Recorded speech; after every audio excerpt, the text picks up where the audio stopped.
Ika-11 Kabanata. Mga dakilang halimbawa ng pananampalataya. Ang pananampalataya ay ang katiyakan na matatanggap natin ang mga bagay na inaasahan natin. At ito ang pagiging sigurado sa mga bagay na hindi natin nakikita. Dahil sa pananampalataya ng mga ninuno natin, kinalugdan sila ng Diyos. Dahil sa pananampalataya, alam natin na ang sanlibutan ay ginawa ng Diyos sa pamamagitan ng Kanyang salita. Kaya ang mga bagay na nakikita natin ay galing sa mga hindi nakikita. Dahil sa pananampalataya, nag-alay si Abel ng mas mabuting handog kaysa kay Cain. At dahil sa pananampalataya niya, itinuring siyang matuwid ng Diyos.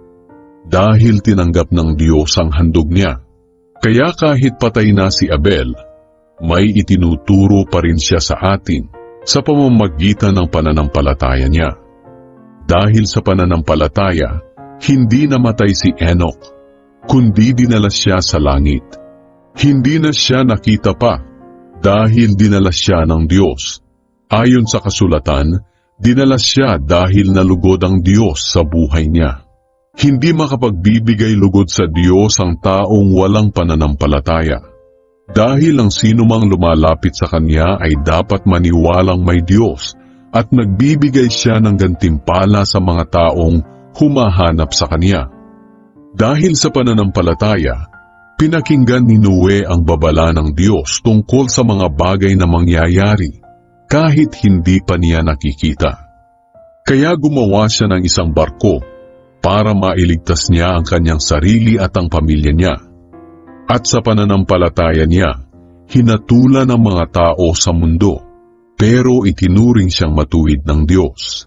Dahil sa pananampalataya, sinunod ni Abraham ang utos ng Diyos na pumunta sa lugar na ipinangako sa kanya. Umalis siya sa bayan niya kahit hindi niya alam kung saan siya pupunta. Dahil din sa pananampalataya, nanirahan si Abraham sa lupaing ipinangako sa kaniya ng Diyos, kahit nasa tolda lang siya tumira na parang isang dayuhan. Tumira rin sa tolda ang anak niya na si Isaac at apong si Jacob, na mga tagapagmana rin ng pangako ng Diyos, sapagkat ang talagang inaasahan ni Abraham ay isang lungsod na may matibay na pundasyon, na ang Diyos mismo ang nagplano at nagtayo. Dahil sa pananampalataya, nagkaanak si Abraham, kahit na matanda na siya at baog ang asawa niyang si Sarah. Dahil naniwala si Abraham, natutuparin ng Diyos ang pangako niya na magkakaanak si Sarah. Kaya mula kay Abraham na wala ng pag-asang magkaanak pa, nagmula ang isang lahi na kasindami ng mga bituin sa langit at buhangin sa dalampasigan. Ang lahat ng taong ito'y namatay na sumasampalataya. Hindi man nila natanggap ang mga pangako ng Diyos noong nabubuhay pa sila. Natitiyak naman nilang darating ang araw na matatanggap nila ang kanilang hinihintay. Itinuring nilang mga dayuhan ang sarili nila at naninirahan lang sa mundong ito. Ang mga taong may ganitong pananaw ay nagpapahiwatig na naghahanap sila ng sariling bayan. Kung ang bayang iniwan nila ang iniisip nila, may pagkakataon pa silang makabalik, ngunit hinahangad nila ang mas mabuting lugar, at ito'y walang iba kundi ang lungsod na nasa langit. Kaya hindi ikinakahiya ng Diyos na siya'y tawagin nilang Diyos, dahil ipinaghanda niya sila ng isang lungsod. Dahil sa pananampalataya, handang ihandog ni Abraham ang kaisa-isa niyang anak na si Isaac, nang subukin siya ng Diyos. Kahit na alam niyang si Isaac ang ipinangako ng Diyos na pagmumulan ng kanyang lahi, handa pa rin niya itong ialay, sapagkat nanalig si Abraham na kung mamamatay si Isaac, muli siyang bubuhayin ng Diyos. At ganoon nga ang nangyari. Parang bumalik sa kaniya si Isaac mula sa kamatayan. Dahil sa pananampalataya, binasbasan ni Isaac sina Jacob at Esau, para maging mabuti ang hinaharap nila. Dahil sa pananampalataya, binasbasan ni Jacob ang mga anak ni Jose bago siya namatay. At sumamba siya sa Diyos habang nakatukod sa kaniyang tungkod. Dahil sa pananampalataya, sinabi ni Jose nang malapit na siyang mamatay na aalis ang mga Israelita sa Ehipto at ipinagbilin niyang dalhin nila ang mga buto niya kapag umalis na sila. Dahil sa pananampalataya, hindi natakot sumuway ang mga magulang ni Moises sa utos ng hari. Sapagkat nang makita nilang maganda ang sanggol, itinago nila ito sa loob ng 3 buwan. Dahil sa pananampalataya, nang malaki na si Moises ay tumanggi siyang tawaging anak ng prinsesa ng Ehipto.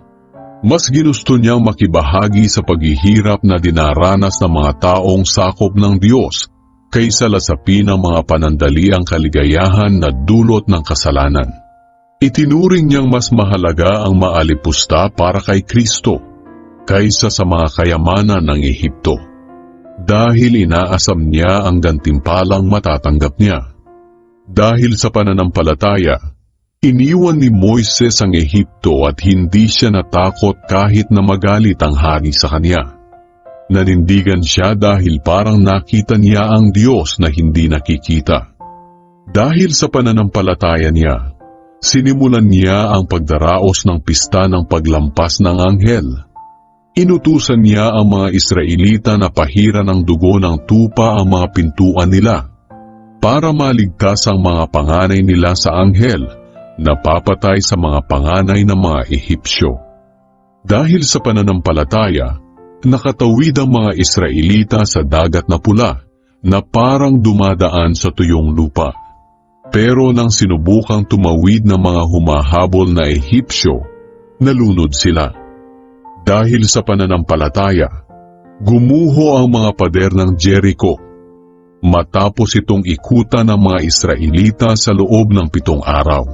Dahil sa pananampalataya, tinulungan ni Rahab na babaeng bayaran ng mga espiya at hindi siya pinatay kasama ng mga kababayan niyang suwail sa Diyos. Kailangan ko pa bang magbigay ng maraming halimbawa? Kakapusin ako ng panahon kung iisa-isahin ko pa ang mga ginawa ni Gideon, Barak, Samson, Heftha, David, Samuel, at ng iba pang mga propeta. Dahil sa pananampalataya nila, nilupig nila ang mga kaharian, namahala sila ng may katarungan, at tinanggap nila ang mga ipinangako ng Diyos. Dahil sa pananampalataya nila, hindi sila ginalaw ng mga leon, hindi sila napaso sa nagliliyab na apoy, at nakaligtas sila sa kamatayan sa pamamagitan ng espada. Ang iba sa kanila'y mahihina, pero pinalakas sila ng Diyos. At naging makapangyarihan sila sa digmaan at nilupig ang mga dayuhang hukbo. May mga babae naman na dahil sa pananampalataya nila sa Diyos, ay muling nabuhay ang kanilang mga anak na namatay. Ang iba namang sumasampalataya sa Diyos ay pinahirapan hanggang sa mamatay.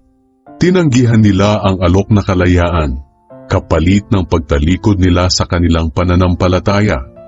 Dahil nalalaman nilang darating ang araw na bubuhayin sila ng Diyos at matatanggap nila ang mas mabuting gantimpala. Ang iba naman ay dumanas ng mga pandalait at panghahagupit dahil sa pananampalataya nila. At ang iba ay ikinadena at ibinilanggo. Pinagbabato ang iba hanggang sa mamatay. Ang iba naman ay nilagari hanggang mahati ang katawan nila. At mayroon ding pinatay sa espada. Ang ilan sa kanila ay nagdamit na lang ng balat ng tupa at kambing. Naranasan nilang maghikahos, usigin at apihin. Nagtago sila sa mga ilang, mga kabundukan, mga kuweba at mga lungga sa lupa. Hindi karapat-dapat ang mundong ito para sa kanila. Kinalugdan silang lahat ng Diyos dahil sa pananampalataya nila. Ngunit hindi nila natanggap sa panahon nila ang ipinangako ng Diyos sa kanila. Ito'y dahil may mas mabuting plano ang Diyos para sa atin. Dahil nais niyang makasama nila tayo kapag tinupad na niya ang ipinangako niya sa kanila.